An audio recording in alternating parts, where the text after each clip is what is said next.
I had a brain aneurysm about 10 or so years ago, and I shouldn't have lived. I had failed invasive brain surgery, and I survived. You would think that, hey, I survived, you know, something supernatural happened in the neuro ICU room when a priest prayed over me and his assistant prayed over, and they said something of a different dimension, a miracle happened in there, and hey, I'm home, everything's good, you know. But it didn't quite work that way 100%, and I think, Krista, I think maybe you can pick up a little bit on that.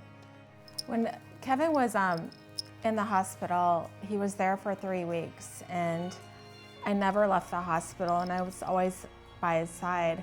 But when he came home after, you know, almost dying, he came home different, and you know, he grew closer to God, and the more he grew closer, the farther I went in the other direction, and it scared me. I didn't know how to grow closer with him, and that's when, you know, just a wound inside me started to really build, just a lot of shame from my past, and I went to secretly drinking red wine to help fill that emptiness inside, and that's where it all started. He was growing closer to God, and I was secretly drinking.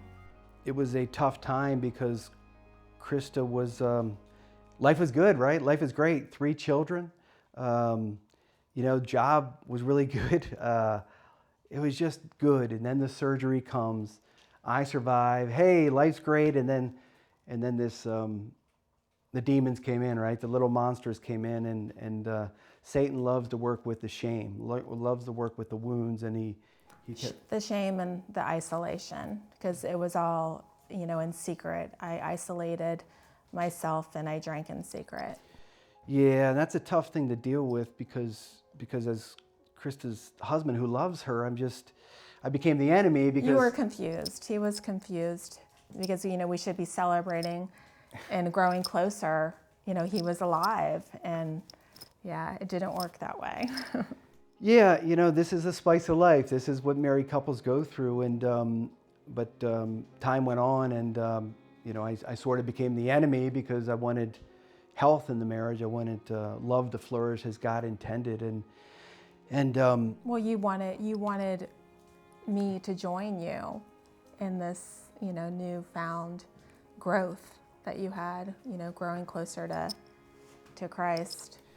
Yeah, I'm like any other husband or wife, any, you know, spouse. We want to join. We're husband and wife. We're one. So yeah. So when it sort of went 180 different directions, it was confusing, and but you know, that's what the devil loves. The devil loves division, and that's when he started to plow drive in a lot harder, and our marriage entered the dark night, and it got pretty ugly.